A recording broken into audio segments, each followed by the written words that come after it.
और खबर यह है कि यूएस के ट्रेजरी सेक्रेटरी स्कॉट बेंसेट का बयान एक बार फिर से आ गया है। उन्होंने ट्रंप ने ईरान की सैन्य क्षमताओं को खत्म किया है ऐसा बयान दिया है। ईरान की लगभग 100% सैन्य फैक्ट्रियां नष्ट हो गई हैं, ये बेंसेट की तरफ से कहा गया है, जो कि यूएस के ट्रेजरी सेक्रेटरी है। वो ईरान की क्षमताओं के बारे में बताते हुए कह रहे हैं कि ईरान की लगभग 100% सैन्य फैक्ट्रियां नष्ट हो गई हैं। परमाणु कार्यक्रम को पूरी तरीके से खत्म किया गया है। आर्थिक डी-डे की शुरुआत होगी और दुश्मन पर अब तक का सबसे बड़ा आर्थिक हमला कर दिया गया है, ये उनकी तरफ से कहा जा रहा है। हालांकि ये कोई पहला बयान नहीं जो स्कॉट बेंसेट की तरफ से दिया गया है, उनकी तरफ से पहले भी ऐसे कई बयान आए हैं जिसे ईरान ने पूरी तरीके से नकार दिया है और अब एक बार फिर से एक ऐसा ही बयान आया है। आईआरजीसी के निशाने पर ट्रंप की फैमिली है, रिपोर्ट्स कह रही हैं। ईरान की मीडिया ने एक वीडियो जारी किया जिसमें ट्रंप के बेटे बैरॉन पर इनाम घोषित किया गया। $10 मिलियन का इनाम घोषित किया गया है।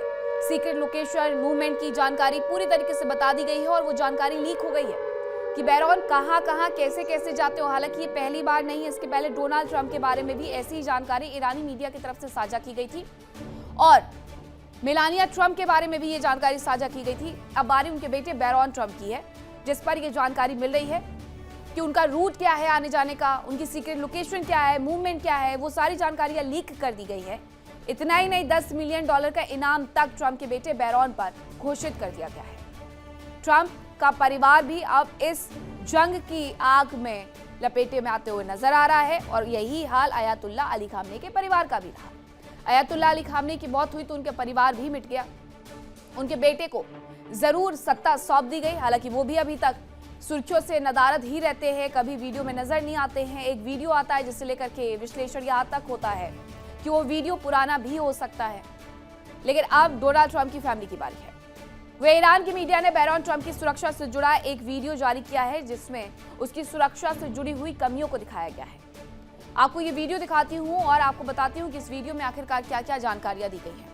ये वीडियो जारी किया गया, इसमें दिखाया गया डेटा एक अभूतपूर्व घुसपैठ का परिणाम है। ये देखिए, ये जानकारी हमें एक लड़की ने सौंपी है जिसने अमेरिका की सीक्रेट सर्विस के कड़े प्रोटोकॉल को तोड़ा है, ये ईरान की तरफ से कहा गया है। लड़की ने ट्रंप टावर की 58वीं मंजिल पर बैरॉन के साथ एक निजी मुलाकात की। बैरॉन के रोजाना के रास्ते का नक्शा तैयार किया गया। वॉशिंगटन डीसी की एल स्ट्रीट पर स्थित कॉन्स्टेंस मिलिस्ट्रीन एकेडमी पर केंद्रित है यह नक्शा। रोजाना बैरॉन को काले रंग के एसयूवी के काफिले के साथ लाया और ले जाया जाता है। यूनिवर्सिटी में वो एक सेकंड के लिए भी अकेला नहीं होता है। सीक्रेट सर्विस के एजेंट्स सादे कपड़ों, हुडी और स्पोर्ट्स के कपड़ों में लगातार उनके साथ मौजूद रहते हैं और घेरा इतना सख्त होता है कि बॉडीगार्ड्स इकोनॉमिक्स की क्लास में आखिरी बेंच पर बैठते हैं। ऊपरी मंजिलों पर छात्रावास हैं और इनमें 4 कमरों वाले स्वीट्स और सिंगल रूम्स हैं। छात्रों के बीच सेंध लगाना, बैरॉन से दूरी खत्म करना ऑपरेशन का पहला कदम है। बैरॉन बेहद एकांत प्रिय शख्स है, वो कभी भी अपना फोन नंबर तक अपने दोस्तों को नहीं देता है, लेकिन कोई भी पूरी तरीके से सुरक्षा में रह नहीं सकता, ये ईरान की तरफ से बताया गया। ईरान का कहना है कि हमारे सूत्रों के अनुसार उसका अपना एक डिजिटल ठिकाना है और एजेंट्स की नजरों से दूर उसकी बातचीत एक्सबॉक्स पर वॉइस और टेक्स्ट चैट तक सीमित है। अपने साथियों की यूजर नेम के माध्यम से वो कार्ड के माध्यम से नेटवर्क बनाता है। फुटबॉल गेम खेलने में घंटों बिता देता है। हालांकि ये अकेलापन है और उसकी सबसे बड़ी कमजोरी भी है। बैरॉन के करीबी दोस्तों के घेरे में घुसपैठ और उन्हें अपने साथ मिलाना आसान है। बस उसके किसी कम डिजिटल सुरक्षा वाले साथी की पहचान करनी जरूरी है और उसके बाद आराम से बैरॉन के नजदीक पहुंचा जा सकता है। उस यूजर नेम के जरिए उसके डिस्कॉर्ड या एक्सबॉक्स प्रोफाइल तक पहुंचना है। इसके बाद एक्सबॉक्स के सार्वजनिक एपीआई के जरिए उसके सभी साथियों की लिस्ट निकाली जा सकती है। अब हमारे पास ऑपरेशन को आगे बढ़ाने के लिए और मोहरें उपलब्ध हैं। शायद जब आप ये वीडियो देख रहे होंगे तब तक हम ये काम कर चुके होंगे, ये भी ईरान की तरफ से कहा गया। और बैरॉन की सोशल लाइफ बो लाउडन नाम का एक युवक दिखता है। वो बाहरी दुनिया के साथ बैरॉन का एकमात्र संपर्क सूत्र है। लाउडन ही बैरॉन की सीक्रेट मीटिंग्स और डिनर जेंजी के साथ मैनेज करता है। फीफा के एक प्रसिद्ध स्ट्रीमर को जोड़ना, लाउडन से संपर्क करना आसान है। लाउडन को पार्टी में बुलाना और अंततः बैरॉन ट्रंप के गले तक पहुंचना कठिन काम नहीं है। ट्रंप विरोधी लाखों फीफा खिलाड़ी हमारे $10 मिलियन के इनाम को पाने का इंतजार कर रहे हैं। तो ये तमाम जानकारियां ईरान की तरफ से जुटा ली गई हैं डोनाल्ड ट्रंप के बेटे के बारे में। और इस तरीके से डोनाल्ड ट्रंप हो, उनकी पत्नी हो, या फिर उनका बेटा हो, या फिर उनकी बेटी हो, सभी अब ईरान के निशाने पर नजर आते हैं। एक एक करके सबके बारे में सीक्रेट रास्ते खोजे जा रहे हैं। कौन किस रास्ते से जाता है, कौन किससे मिलता है, कौन कब क्या खाता है, किसके साथ उठता बैठता है, कहां जाकर के शॉपिंग करता है, ये तमाम निजी बातें जुटाई जा रही है डोनाल्ड ट्रंप की फैमिली के बारे में, ताकि ईरान अपने प्रॉक्सी का इस्तेमाल करके कभी भी इनकी गर्दन तक पहुंच सके। वहीं ईरान से युद्ध में अमेरिकी हताहतों की संख्या बढ़ गई है।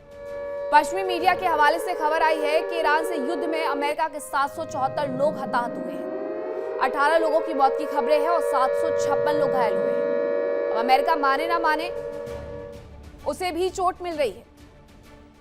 और ईरान से जो युद्ध हो रहा है उसमें अमेरिका के 774 लोग हताहत बताए जा रहे हैं। 18 की मौत हो गई है और 756 लोग इसमें घायल हैं। हालांकि ये दावे पश्चिमी मीडिया के हैं, अमेरिका जरूर इसे मानने से इनकार कर देगा। अमेरिका कभी ये स्वीकार नहीं करता है कि उसके किसी भी सैनिक की मौत हुई है या उसके किसी भी सैनिक को कोई नुकसान पहुंचा है इस युद्ध के दौरान। उसे इस बात में ज्यादा दिलचस्पी है कि ईरान में कितना नुकसान हुआ, उनके सैनिकों का कितना नुकसान हुआ, उनकी बिल्डिंग्स का कितना नुकसान हुआ, उनका इंफ्रास्ट्रक्चर कितना टूटा है। दूसरी तरफ ईरान के वरिष्ठ अधिकारी मोहसिन रेजाई की चेतावनी आई है, आर्थिक युद्ध जारी रहा तो तेल निर्यात पर रोक लगा दी जाएगी। रेजाई कह रहे हैं हॉर्मुज और फारस की खाड़ी से कोई निर्यात नहीं होगा। रेजाई ने यह सिर्फ धमकी अमेरिका को नहीं बल्कि पूरी दुनिया को दे दी है, चेतावनी दे दी है कि अगर हमारे ऊपर और ज्यादा आर्थिक सैंक्शन लगाए जाते हैं तो हम सीधे सीधे तेल के निर्यात पर ही रोक लगा देंगे। और तेल के निर्यात पर अगर रोक लगाई जाती है तो बिल्कुल से हाहाकार मचेगा। बहुत सारे देश ऐसे हैं जो अभी तक ईरान के भरोसे थे, लेकिन ईरान अगर सीधे सीधे रोक लगा देगा तो इससे नुकसान सिर्फ ईरान का नहीं बल्कि और भी देशों का होगा। और इसके साथ हॉर्मुज और फारस की खाड़ी से कोई निर्यात नहीं होगा। रेजाई की तरफ से ये पोस्ट करके जानकारी दी गई है।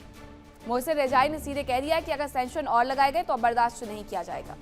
हालांकि वो ये भी मानते हैं कि हमारे ऊपर सैंक्शन लगाना कोई नई प्रक्रिया तो नहीं है, हमें इसकी आदत भी हो गई है, लेकिन फिर उसके बाद हम जो आवश्यक कदम उठाएंगे वो दुनिया भर में हाहाकार लेकर के आएगा। अमेरिका भी यही कह रहा है कि हॉर्मुज में अब वो किसी भी तरीके से तेल के जो खेल है उसे रेगुलराइज करना चाहते हैं, कीमतों को रेगुलराइज करना चाहते हैं, लेकिन अगर वो इस तरीके से प्रतिबंध लगाएंगे तो ईरान स्पष्ट है कि उसे क्या करना है। वह ईरान ने शिपिंग ट्रैफिक के लिए कई सारे नियम जारी कर दिए हैं।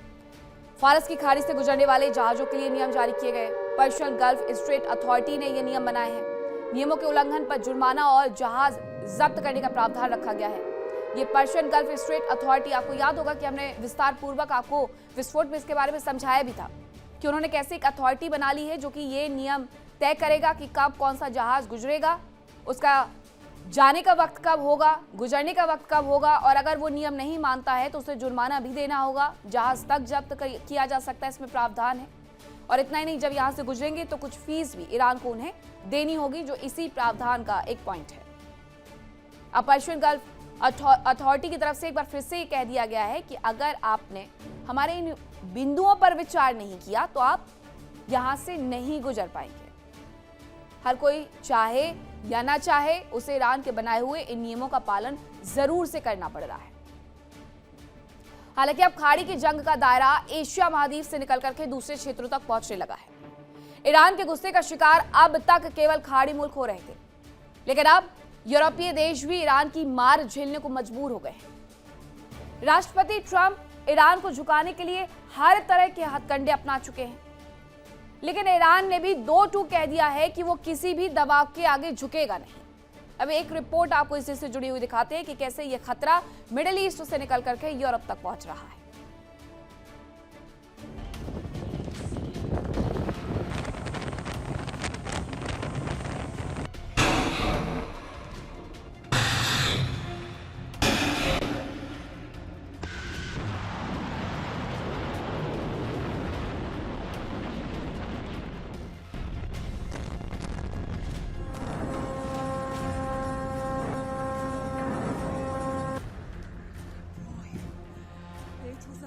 अमेरिका और इजरायल ने ईरान पर हमला किया तो ईरान ने करारा जवाब दिया। ईरान की मिसाइल और ड्रोन्स की मार अमेरिकी सैन्य बेसों पर पड़ी। खाड़ी देशों में मौजूद अमेरिकी सैन्य बेस तबाह हो गए। अमेरिका के करोड़ों के संसाधनों के साथ ही उसकी साख भी मिट्टी में मिल गई।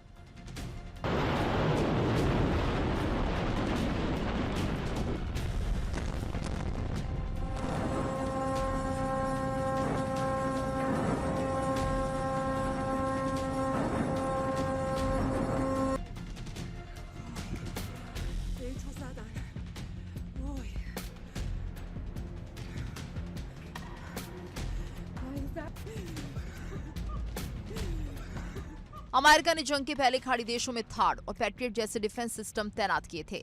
दावा किया गया कि ईरानी मिसाइलों और ड्रोन्स को अमेरिकी डिफेंस सिस्टम रोक लेंगे, लेकिन ये मुमकिन नहीं हुआ। ईरान के सस्ते ड्रोन्स ने अमेरिका की अरबों की मिसाइलों को धूल चटा दी। यही नहीं, तबाही की आग खाड़ी के देशों पर भी बरसी।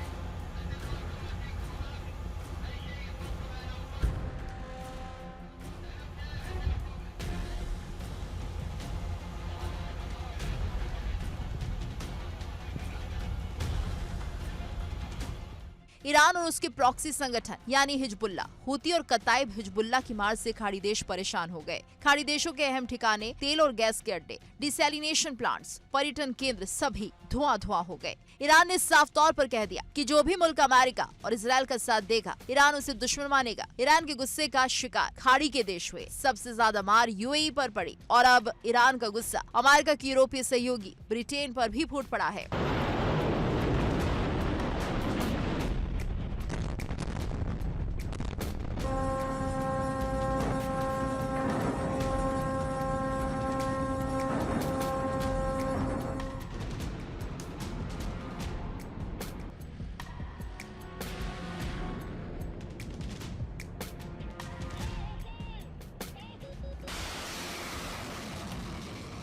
खबर है कि ब्रिटेन के एक छोटे पावर प्लांट पर पिछले महीने ईरान से जुड़े हैकर्स ने साइबर हमला किया। हमले के कारण पावर प्लांट 4 दिनों तक ठप रहा और ब्रिटिश सिक्योरिटी एजेंसी भी कुछ नहीं कर सकी। इस मामले में ब्रिटिश सरकार ने कहा कि इससे देश की बिजली व्यवस्था को कोई खास खतरा नहीं हुआ।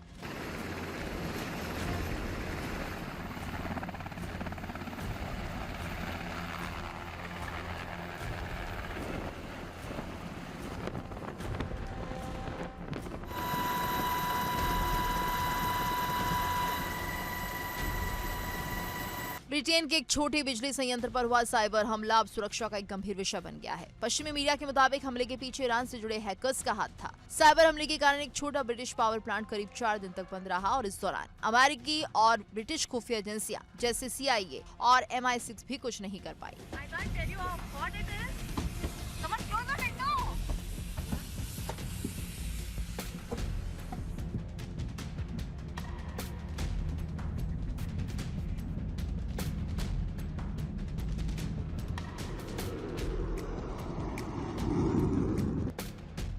हालांकि अब तक हमले के पीछे ईरान समर्थक हैकर्स के होने का सिर्फ अंदाजा लगाया जा रहा है, लेकिन अगर ये रिपोर्ट सही साबित होती है तो ब्रिटेन के अहम ऊर्जा ढांचे पर ईरान से जुड़े हैकर्स का पहला सफल हमला माना जा सकता है। हालांकि ब्रिटिश सरकार ने साफ किया है कि इससे देश की व्यापक बिजली व्यवस्था को कोई खतरा नहीं हुआ, लेकिन इसी के साथ ऊर्जा कंपनियों को साइबर हमलों के खतरे को लेकर सतर्क भी किया गया।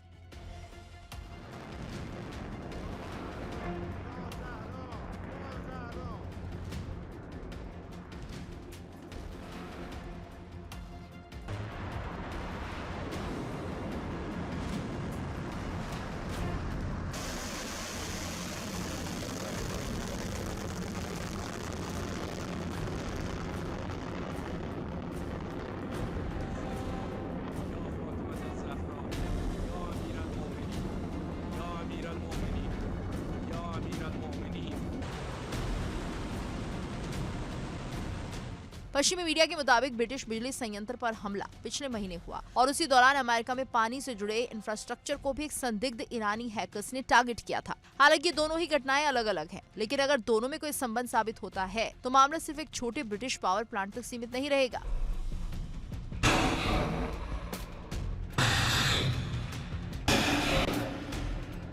देखिए इंडिया डेली 24/7 अब आपके स्मार्ट टीवी पर। इंडिया डेली मौजूद है सभी डिजिटल प्लेटफॉर्म पर लाइव और लगातार। इंडिया डेली 24/7 हर दिन राष्ट्र को समर्पित।